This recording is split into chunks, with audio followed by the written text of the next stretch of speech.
Good morning, friends. Welcome to the Unitarian Universalist Fellowship of Franklin and to the mountains of Western North Carolina and Northeast Georgia. Let us acknowledge that we walk upon the traditional territory of the Cherokee.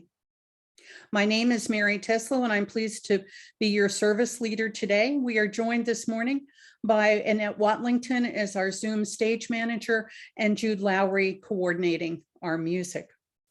The Zoom chat box is available for announcements. Those who prefer to focus on the service can close it now and catch up later. Our church-related announcements will begin a new gathering this week called Sunday Sequel. It will provide us an opportunity to continue our conversation on the topic of the Sunday service. This will be on Monday at 7 p.m. on Zoom.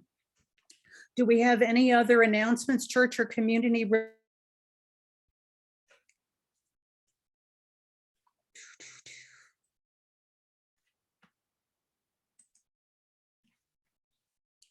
Annette, it looks like we're good.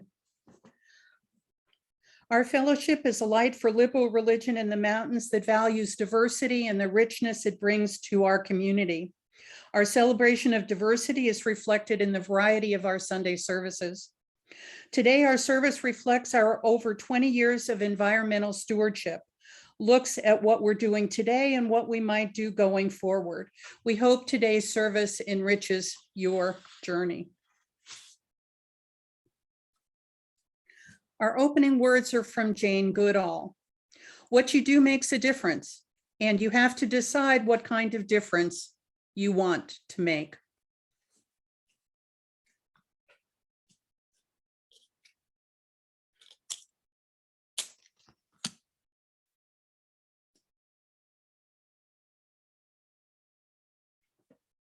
Our chalice lighting is from Reverend Cynthia Landrum. As we kindle this flame, may it spark in each of us connection and commitment to the interdependent web of life, to this living tradition, and to each other. Our opening hymn, Spirit of Life.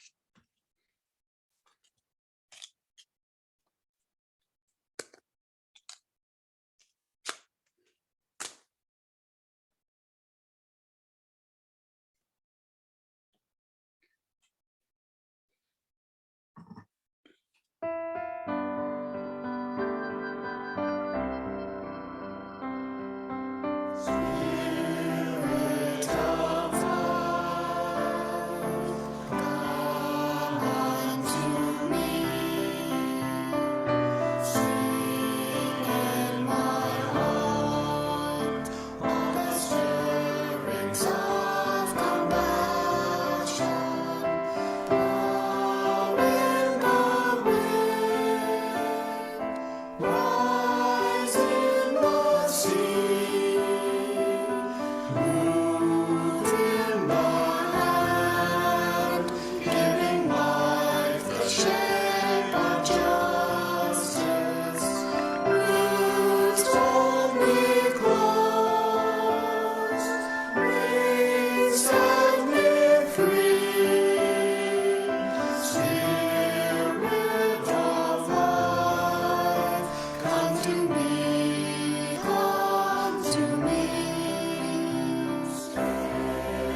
Thank you, Jude.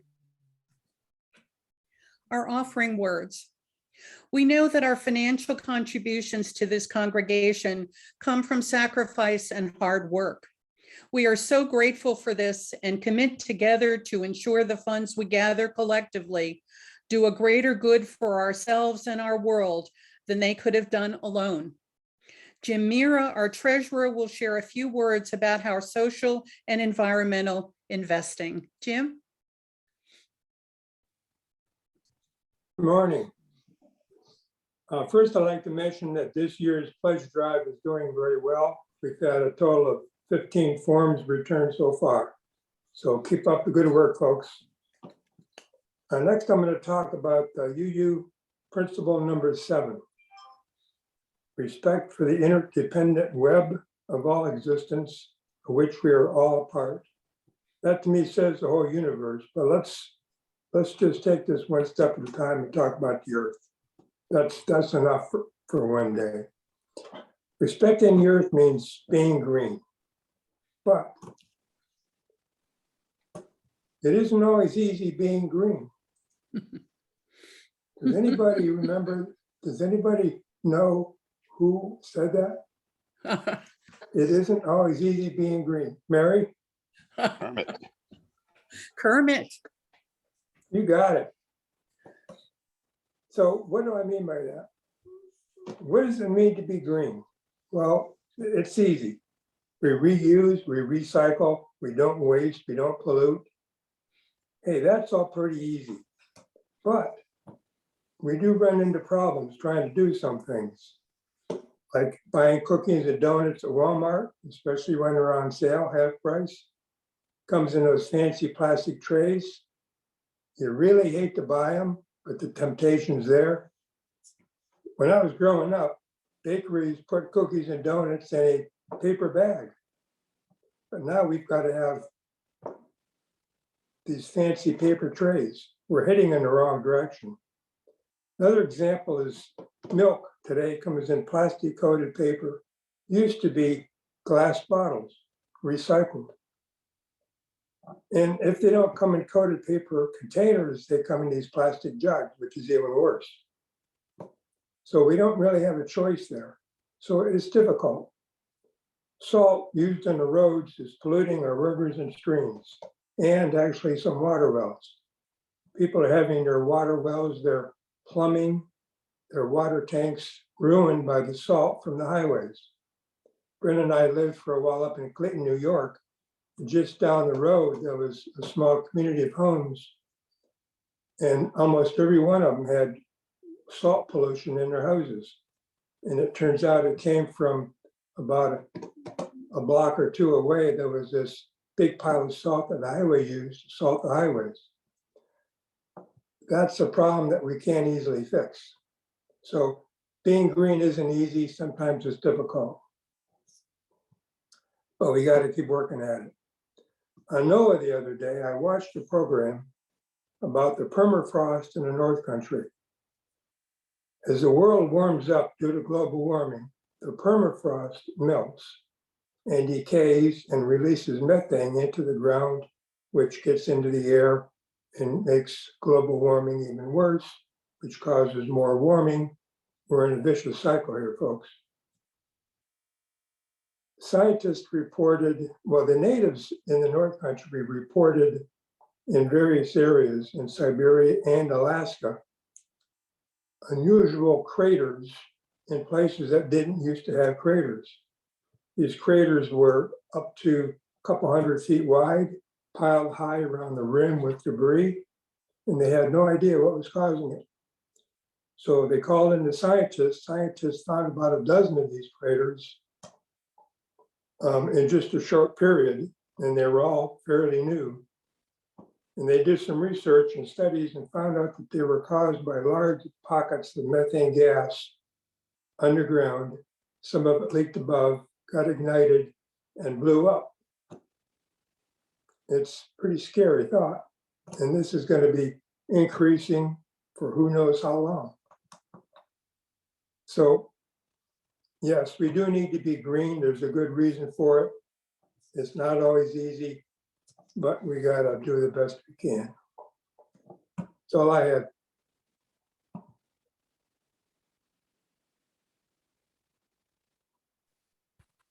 Mary, you're muted.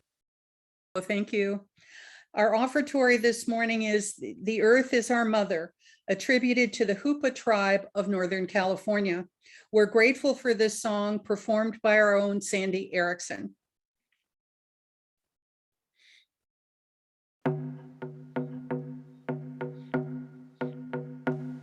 The earth is our mother, we must take care of her. The earth is our mother, we must take care of her. Hey yana ho yana, hey yan yan. Hey yana ho yana, hey yan yan. Her sacred ground we walk upon, with every step we take. Her sacred ground we walk upon, with every step we take. Hey yana ho yana, hey yan yan. Hey yana ho yana, hey yan yan. The earth is our mother, she will take care of us. The earth is our mother, she will take care of us. Hey yana ho yana, hey yan yan. Hey yana ho yana, hey yan yan. The sky is our father, we will take care of him. The sky is our father, we will take care of him. Hey yana ho yana, hey yan yan. Hey yana ho yana, hey yan yan. The sea is our sister, we will take care of her. The sea is our sister, we will take care of her. Hey yana ho yana, hey yan yan. Hey yana ho yana, hey yan yan. The forest is our brother, we will take care of him. The forest is our brother, we will take care of him. Hey yana ho yana, hey yan yan. Hey yana ho yana, hey yan yan.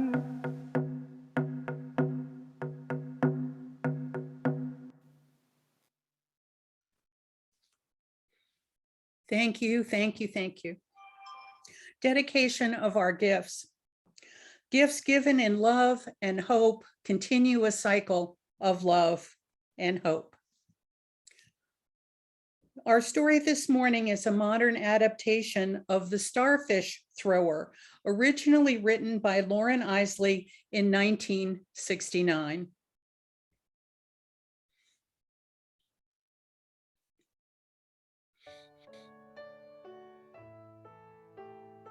How many of us have heard the starfish story about a little boy throwing starfish into the ocean? Despite being disparaged by an older man, the story ends with the boy giving the famous line, "It mattered to that one." While it's a great story that's been popular for decades, the original story has so much more depth. It was written in 1978 by Lauren Isley, a science writer, based on experiences from his own life. Isley goes on a trip to a coastal tourist town alone. He's in a pessimistic and difficult place in his life. The trip is a soul-searching one for him. As he contemplates his life and his many challenges, he feels especially lonely. One evening, as Isley walks thoughtfully along the beach, he notices that there is sea life scattered along the beach due to the low tide. There are professional shellers and tourists who are anxiously picking them up to cook or sell. The stranded creatures don't stand a chance. This frantic grasping for personal gain adds to Isley's feelings of pessimism toward humanity. The next morning at dawn, Isley goes to the beach for another walk.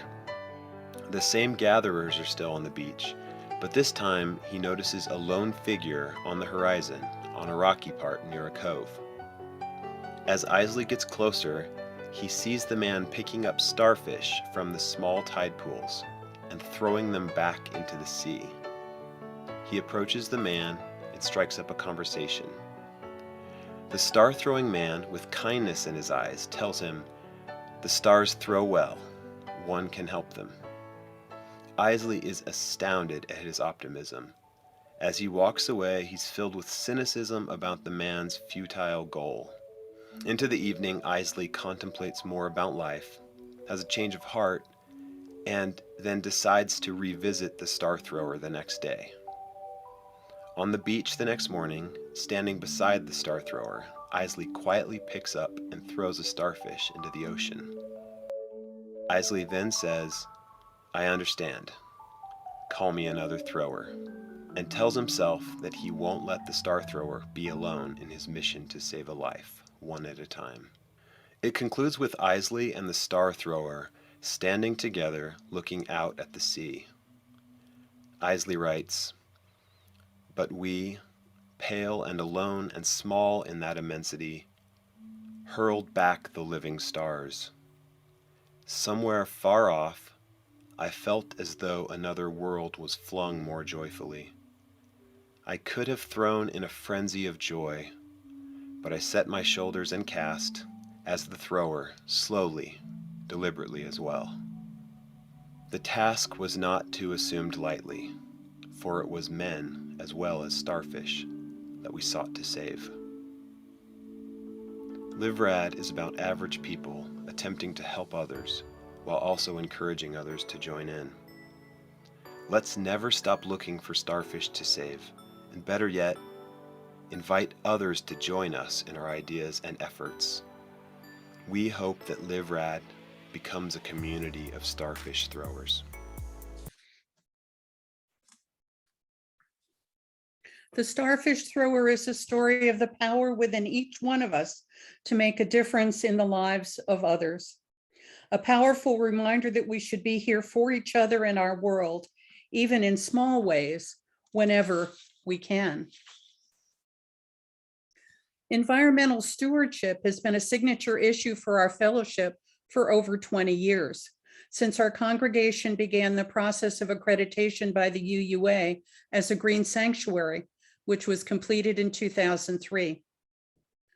Our first initiative included adoption of recycling and energy conservation practices in our fellowship hall, and a plan to restore our grounds utilizing native plants as much as possible.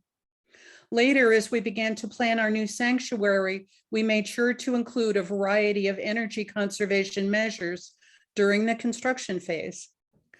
Today, this building, dedicated in 2009, stands as a testament to our commitment to sustainability. The wall behind Paul is made from a large white oak that had to be removed to site our building. It was milled and brought back as an inspiration for our commitment. We have promoted environmental awareness through worship services and through religious education. We've sponsored Earth Day services, hearing from environmental leaders from the Chattooga Conservancy, the Little Tennessee Watershed Association, a climatologist, and from the testimony of our own members. Our educational programs have been open to the public and have included many community members. A selection of our study circles and UUA common reads includes diverse subjects: voluntary simplicity, sustainable choices, global warming, ethical eating, food insecurity, transition communities, and daring democracy. These platforms were connected to the work of the UU Ministry for Earth and the UUA Commission on Social Witness. Our field trips have included a range of venues, including the Highland Nature Center, the Coweta Hydrologic Laboratory, and the Coweta Heritage Center. Other educational and outreach activities have included our contributions to the Appalachian Carbon Offset Program on Go Green, Drive Green Sundays, films such as Kilowatt Hours and An Inconvenient Truth, and booths at the Highlands Green Living Fair and the Macon County Fair. We've promoted partnerships with regional environmental organizations in the use of our facilities. As a result, the Western North Carolina Alliance was invited to co-sponsor our monthly Eco Friday programs. As a spinoff from that experience, a task force with church and community members planned and developed a community garden and made backyard gardens for 3 years. While we can be proud of what we've done over 2 decades, we turn our focus to what we're doing now and where we're headed in the decades to come. We welcome Paul Chu, Don Erickson, Bonnie Gramlich, Sue Ann and Tom Riesdorf. Paul, will you please begin? Good morning. Just a note, my internet is unstable, so if it freezes, there may be a pause. Michael Pollan, in his book, Change Your Mind, What the New Science of Psychedelics Teaches Us About Consciousness, Dying, Addiction, Depression, and Transcendence, I know that's a mouthful, describes the aging mind, which I'm sure some of us fall in that category, like a snowy mountain with well-worn tracks of skiers flying down the mountain. Those tracks are our thoughts and behavior patterns. Changing our mind or our behaviors is not an easy task. We have become too comfortable. We've inherited a world where there are endless resources, limitless beauty, a world that is not constrained by growth. Just think of the stock market. While we acknowledge on some level that the world is in trouble, maybe not for us, we don't really believe it or act that we believe it. But if we are to survive wholly with a W, we have to embrace that our world has changed and left us behind. If we want to be relevant, we being ourselves individually, as well as collectively, our fellowship, community, and nation, then we need to see the world in a different light. We can only do this by changing our minds, as Reverend Susan Frederick says, living lives worth saving. Only I can do this for myself. No one can do this for me. To begin, we need to reconnect to the world in a different way. Our modern way of life has made us aliens on the planet. So we need to reconnect to nature and the world. And just like in the Starfish story, it has to matter to us. There's a great movie called Octopus Teacher on Netflix that you might want to watch. Now, I've been trying to remember those darn cloth shopping bags to take to the store for at least a year or more, but every time I leave the house, I forget them. When I get home with all those plastic bags, well, I forgot to tell them I wanted paper and they didn't ask. I have to kick myself for forgetting again. So when I wrote this, I got the bags and I put them in the car. So I'll be ready next time. And when I go back to my car at the store to get my mask, which I'm sure I forgot, I will remember those bags and bring them into the store. And I've done that successfully once now. I'm also a spoon maker and I usually make the patterns using file folders, but the other day I ran out. So I thought about what else I could use.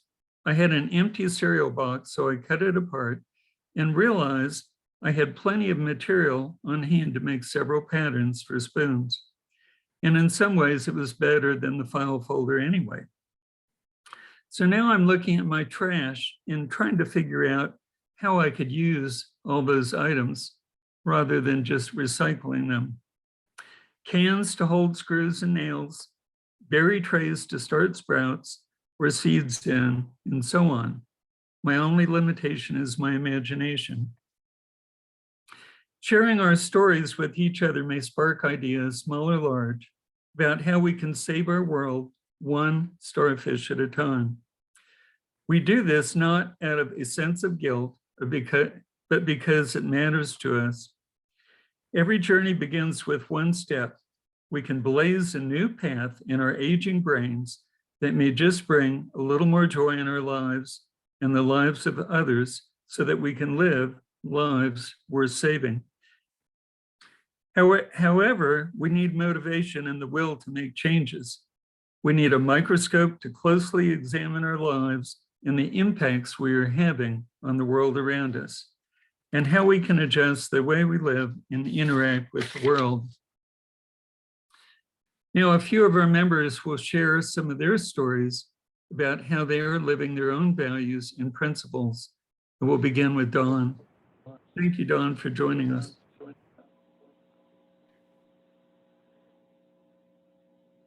Let me take you on a little journey.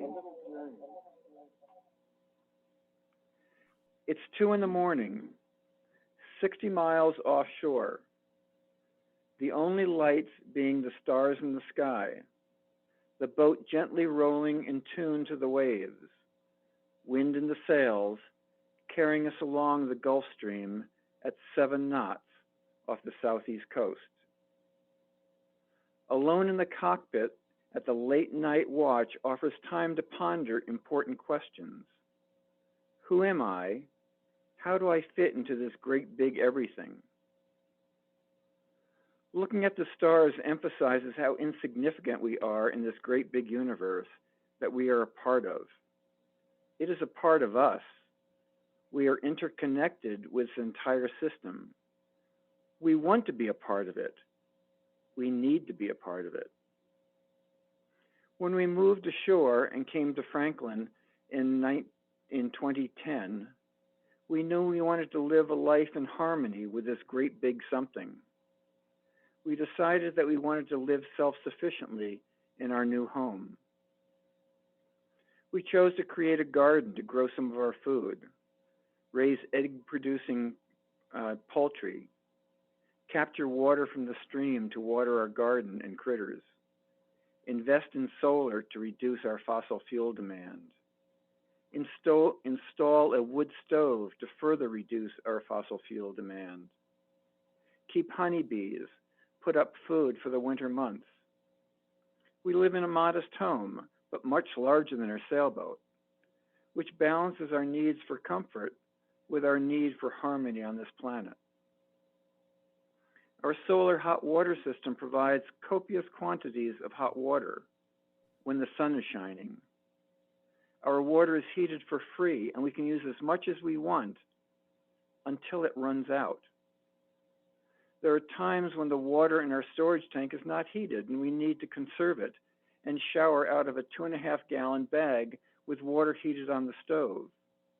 Not so convenient, but a small price to keep us in harmony.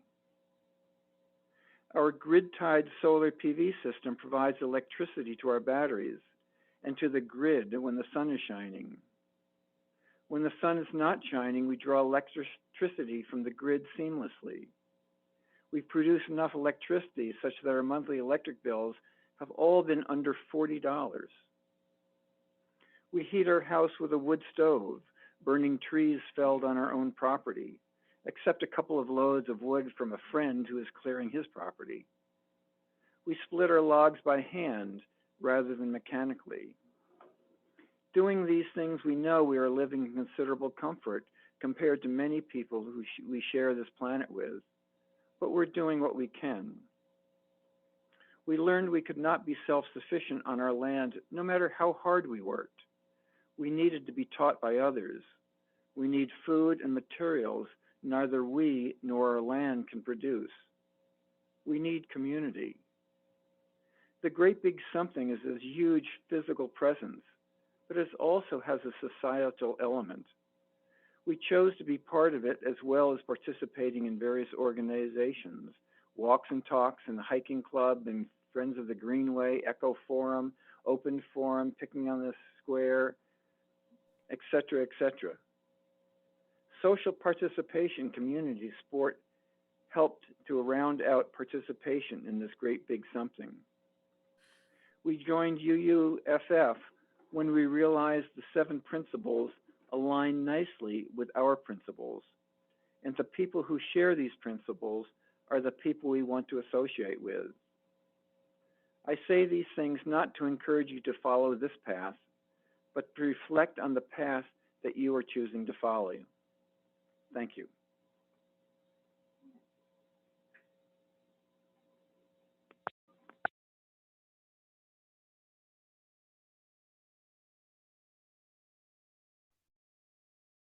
Thank you, Dawn. Bonnie, will you please go ahead?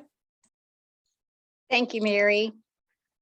Thank you, Dawn. That was informative and inspiring. Thank you.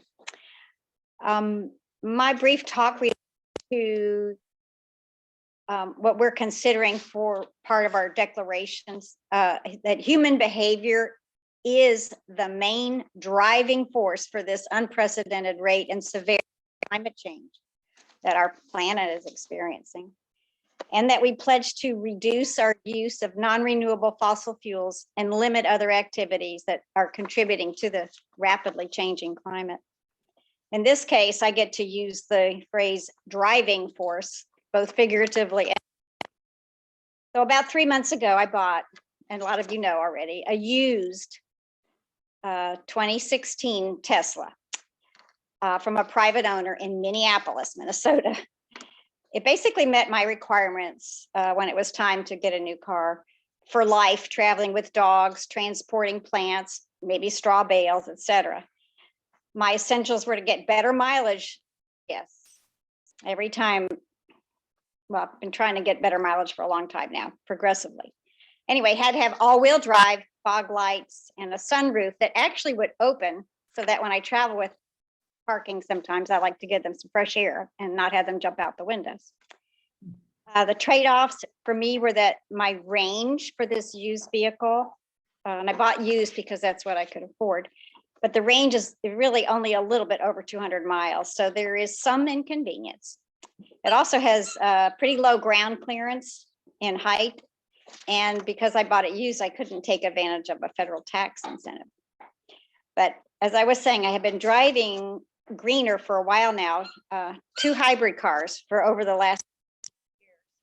And I thought I would, just be a little bit inconvenienced and drive as green as I could afford. I decided to get this vehicle instead of a plug-in. Would have been more of a progression. But this I thought would make a bigger impact on the environment, even though it is inconvenient to some extent. The low range is that inconvenience, but less so than I had thought. Most of my driving is at. I had seen a couple of Teslas. I got to drive one in Atlanta and was going to buy the new entry level one and get the tax advantage, but I found out that all of their sunroofs, they don't open. They stopped making sunroofs that opened in 2017. So, and I didn't know that at the time, but I found that out. So I also learned that my car, it's easy to charge. I don't need to get a charge installed thing in my house or anything. I just need to plug it. And right, it's been charging on a 110 outlet here where I'm at on the coast. Takes a long time, but that's okay. And at home, Mark hooked me up a dryer outlet, whatever that is, a 220, I guess it is. So then it charges and just easily overnight on that. So anyway, I shopped for that, and I would say that having this car for 3 months impact on my life has been very positive. It does actually feel good to bypass gas stations and repair shops for oil changes, which it seems like I was going there all the time. And kind of like the Starfish story, it's such a small thing in many ways, but I am doing one thing that I can do, and I'm doing that intentionally to try to make a difference for our atmosphere. My car's been referred to as a computer on wheels, so there has been, and there still is, a bit of a curve, but that is good for my brain, making those new pathways that Paul was talking about, going down the slopes. It's caused Mark, my husband, some extra work in setting up the outlets and dealing with that for me to make sure I can use them. My longer trips, they do take a little bit longer, but it's actually a lot more pleasant. It doesn't take that much time to charge, and it really breaks the trip up nicely, and the car tells you where to go. The insurance costs and tag fees are higher a little bit, but the car is such a pleasure to drive, it makes up for these relatively slight inconvenience and higher costs. So I would say that having this vehicle has given me many opportunities to also introduce the car to others. And the concept of the possibility of actually owning an electric car. It's not like way out there in the future. I recently bought a set of new tires right down here in Darien, Georgia, and the two mechanics were not at all familiar with electric cars. But I asked them if they would like to drive it around a little, and after we had the tires put on. So they were curious, and they did. They were very surprised about how much they liked it. I told them many companies, and I'll tell you if you don't know already, such as like Volkswagen and Honda and Kia, they're coming out with electric cars more and more. At some of them are really good entry level costs, and they also have the rebate incentives by the government. But then of course, the idea of having a Tesla for a number of reasons, a used one, I think it's a great idea too. In general, I think that a lack of following, I think that people don't know what's going on in the green car industry. They don't have hands-on knowledge about electric cars. And I think this keeps people exploring their possible options. I've been researching this for a long time, and it is an amazing experience to be driving it. It's so quiet and so powerful. And I wish I'd known earlier how easy it is to charge it both at home and on the road. There are many, many places that aren't that visible to people that you can get your car charged at. And stations and outlets are being installed every day by towns and communities. I'm not limited to Tesla charging stations, but because I bought a used car from a private owner, I have lifetime free charging. I know it wasn't green to be built, and I know that not all of my energy from the outlets and charging stations is green energy. I really wish it all came from renewable sources, and I would like to try to work on that. And one more slight negative is that it is considered a luxury car. I never had one before. I think I'm going to bumper sticker that reads something like "Appreciate truckers" to kind of offset that image, and because I actually really do appreciate truck drivers hauling all our stuff around all the time.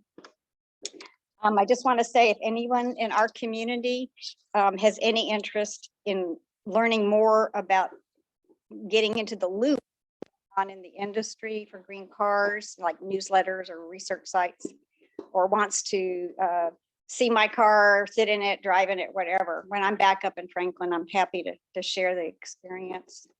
And I also want to mention, I hope we get our electric car outlets and our own parking lot at the fellowship working again. Today, maybe we can follow up on what we didn't get to do when we were building the church, because we didn't quite have enough funds, which is to install solar power. At that time, it was deemed to go on a post in our parking area where we get the maximum sun. And we have planned for that by installing I guess, conduit that goes underneath the entrance to the church. So a lot is in place for that to happen. We just maybe could have a fundraiser or something and get that put up. And that would help us with our energy bills all the time. And when we're charging our cars at the fellowship, we would not be using bad energy. Thank you all. Feel free to reach out to me. Bonnie, thank you so much. We appreciate you. Next, Sue Ann and Tom.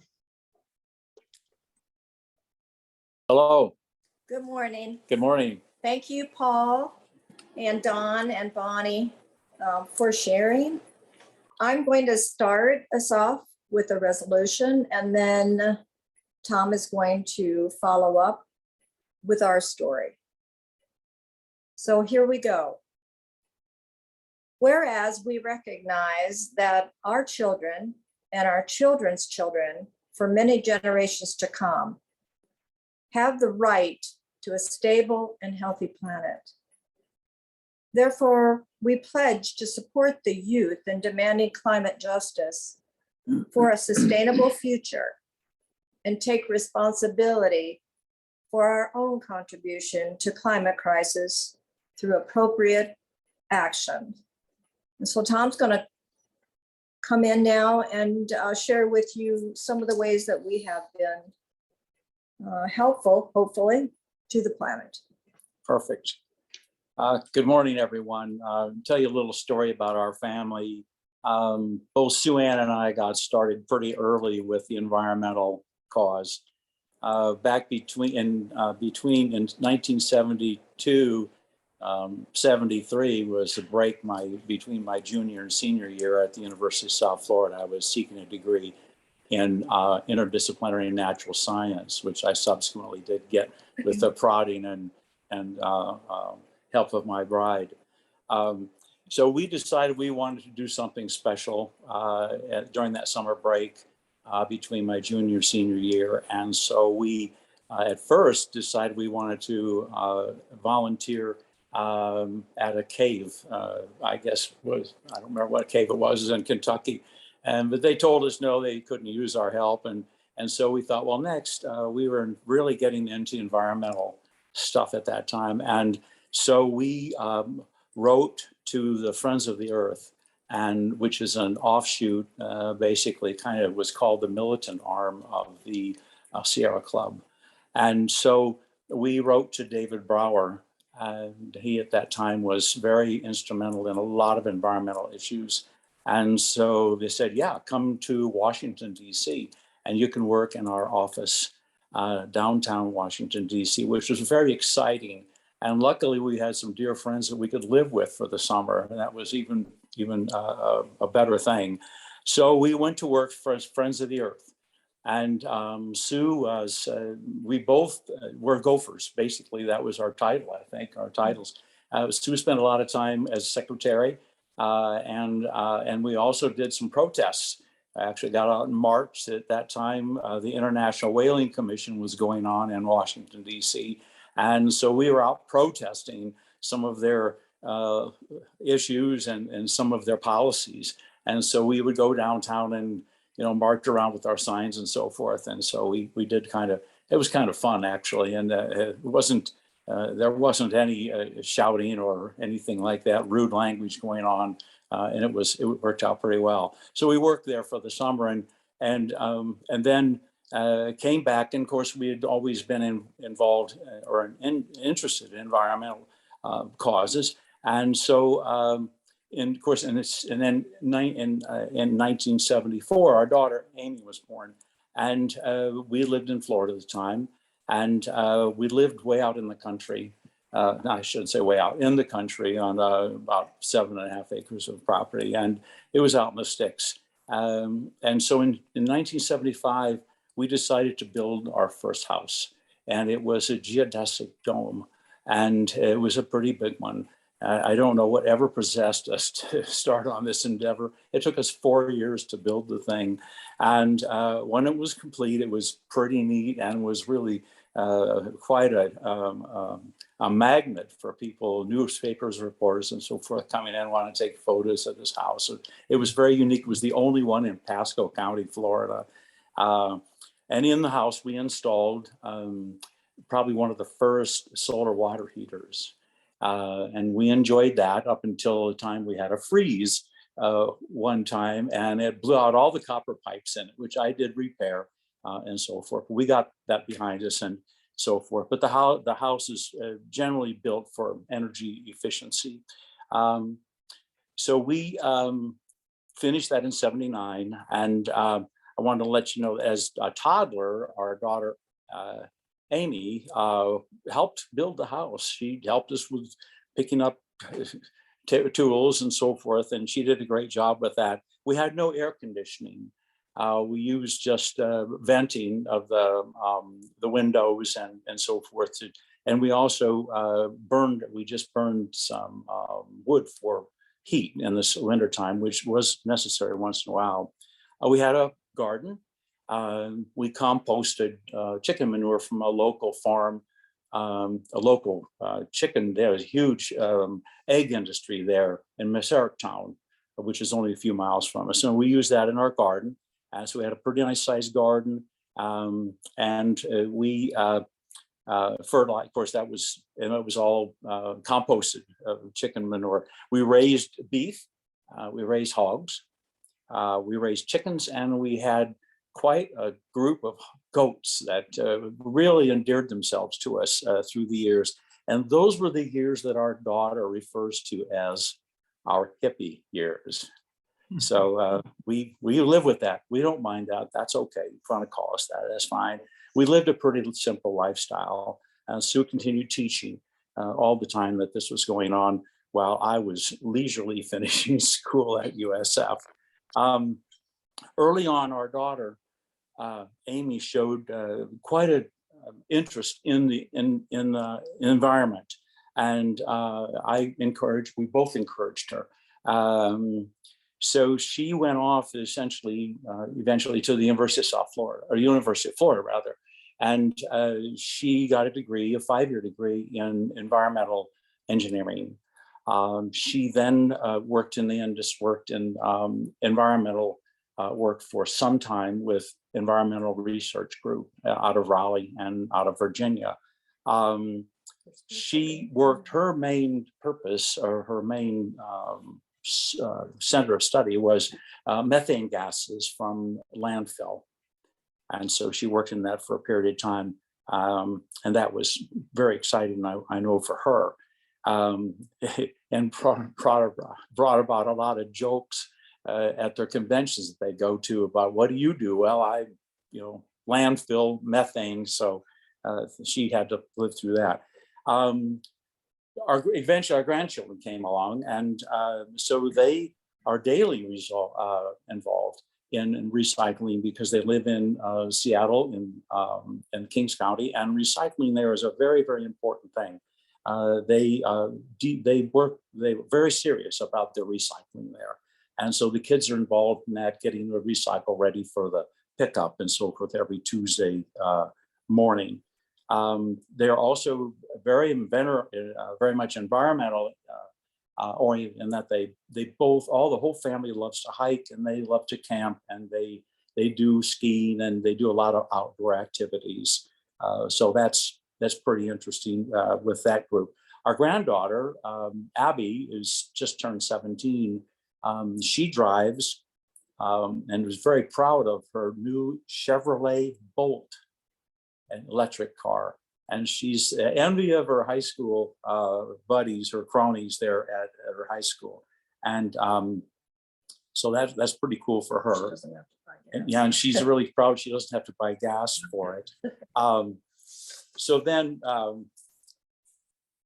as far as we are right now, we try to practice what we preach, I guess, as far as conservation and so forth. And we are attempting to set a good example by coordinating with volunteers from the Macon County Democrats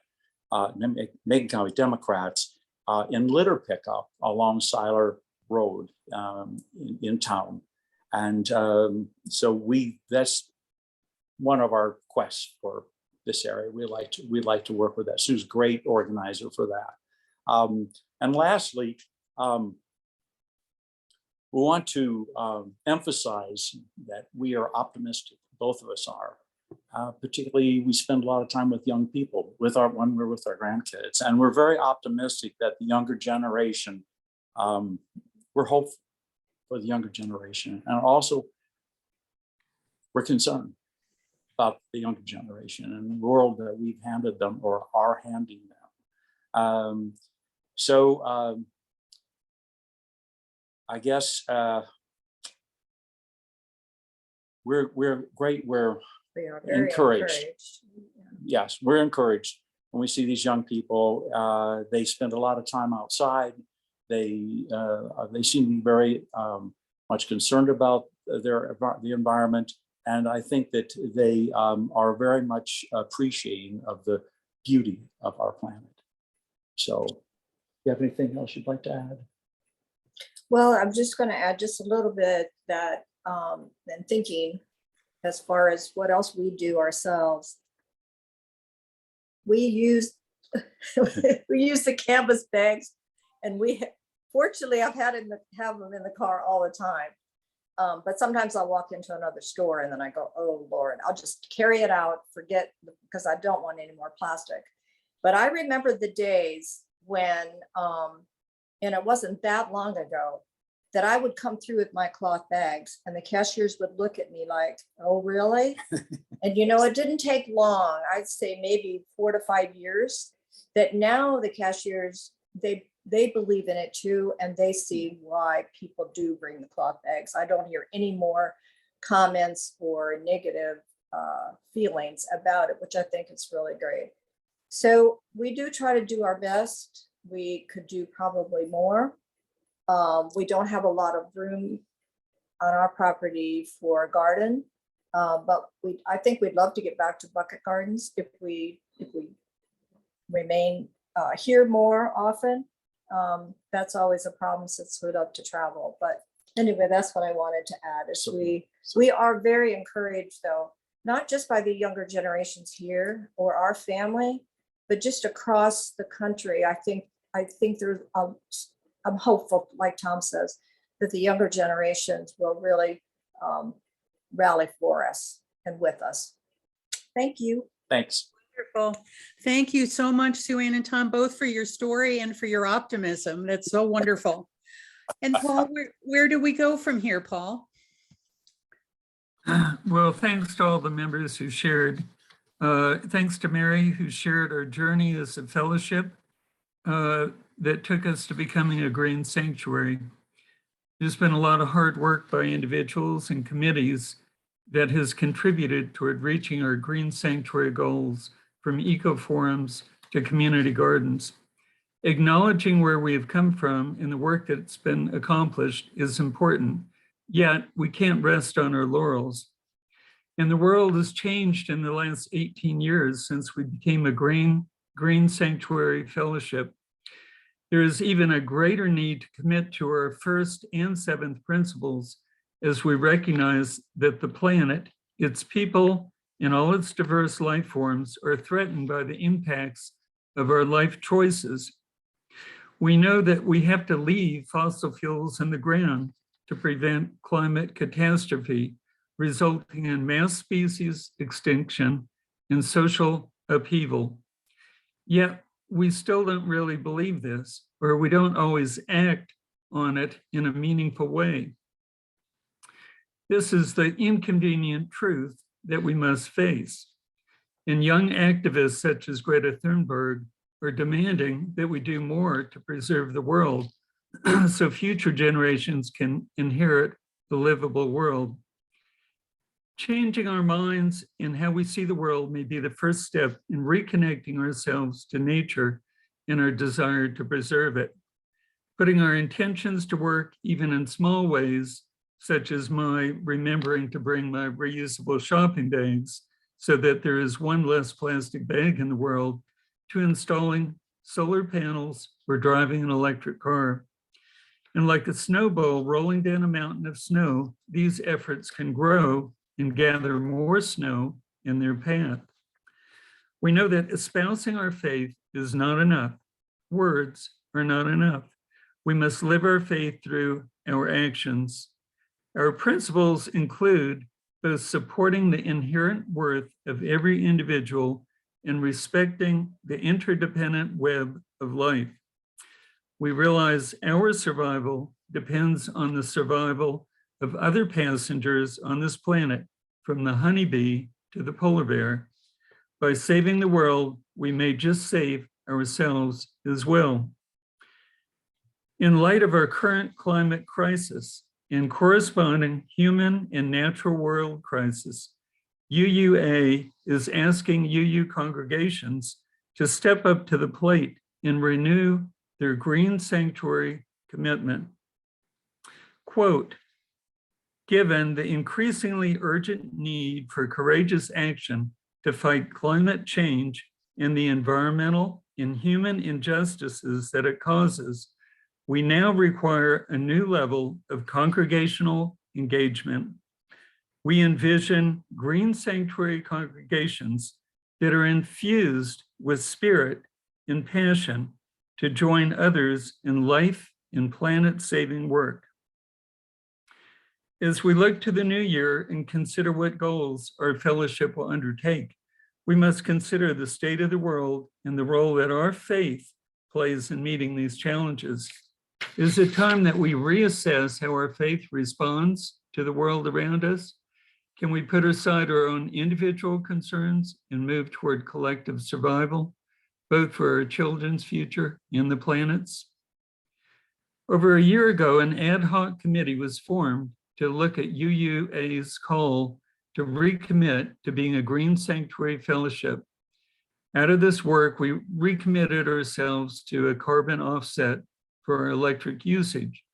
In addition, a declaration of intent was proposed that would guide our fellowship in the coming years and would be a basis for recertification of our Green Sanctuary status. The Declaration of Intent is a series of belief statements and resolutions that can help move our fellowship forward to meet the challenges that we face and align our fellowship's culture with our principles. And you heard about a couple of them today that were mentioned by members. We now see social justice and environmental justice principles 1 and 7 under what is called climate justice, underscoring how environmental impacts are threatening the livelihood of people around the planet and all the passengers as well. I think in 2018, there was 70 million people that left their home, and half of those were children. Our choices from food to energy affect the world around us, and thanks to the members who have shared today. Adoption of this declaration can help guide us to a better future for ourselves, our fellowship, and the planet. Upon approval by the board, this document will be available for you to examine and could be voted on at our annual meeting by our fellowship members. I propose that our fellowship adopts this declaration at our annual meeting, which will set us on a path to renew our commitment to Green Sanctuary. And today you've heard just a few of these affirmations from our members. They can help move us from resolution to revolution. Just as a little note in my free range egg carton said that I was really amused at. Thank you for your time and attention. May you walk in beauty. Thank you, Paul, so much. A reminder to join us tomorrow night at 7 for the Sunday sequel, where we can discuss these topics further. We'll also have time during conversation time to share together. Our closing song is by Paul Mayer, Blue Boat Home.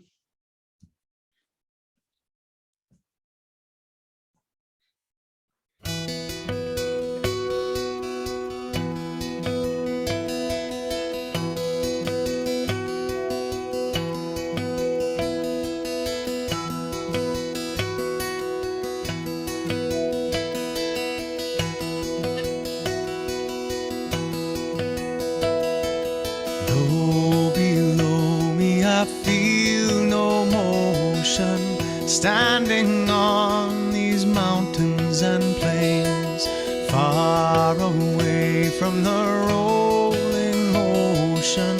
Still my dry land heart can say, I've been sailing all my life now, never harbor or port have I known. The wide universe is the ocean I travel, and the earth is my blue boat home.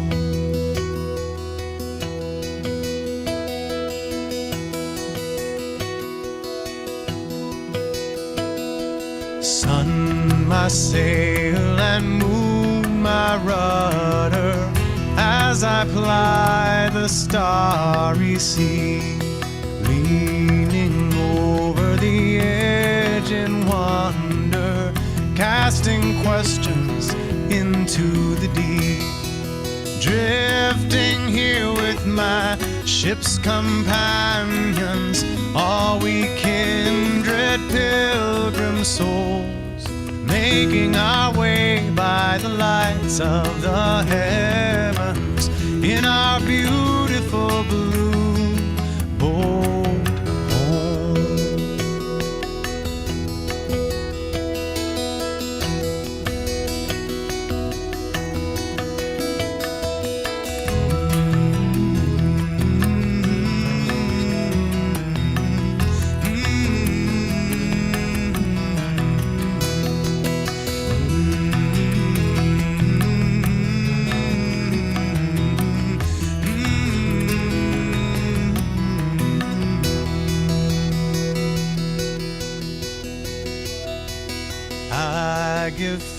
thanks to the waves upholding me. Hail the great winds urging me on. Greet the infinite sea before me. Sing the sky my sailor song. I was born upon the fathoms. Never harbor or port have I known. The wide universe is the ocean I travel, and the earth is my blue boat home. The wide universe is the ocean I travel, and the earth is my blue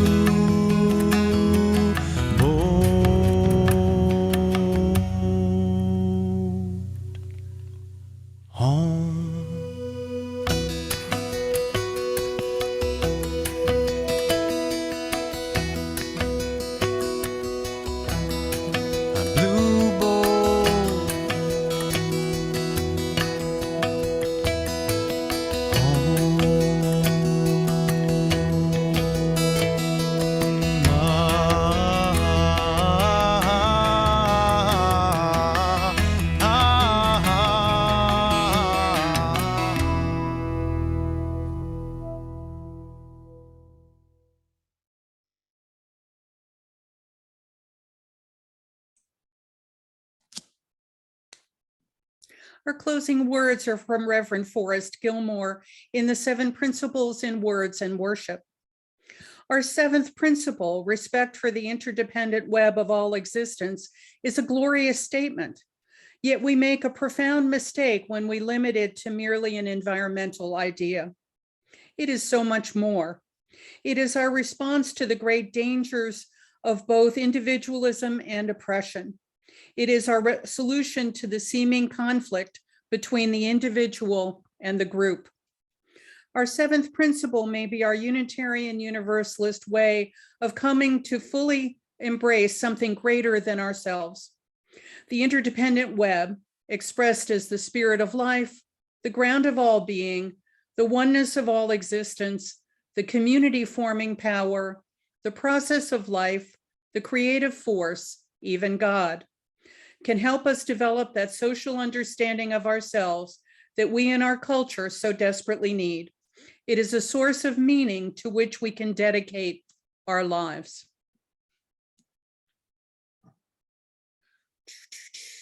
Here we go. Extinguishing the chalice. We extinguish the chalice, but carry with us the light of vision and the warmth of hope. The world calls us to live with depth, meaning, and purpose. Together we can go forth with commitment, courage, and love.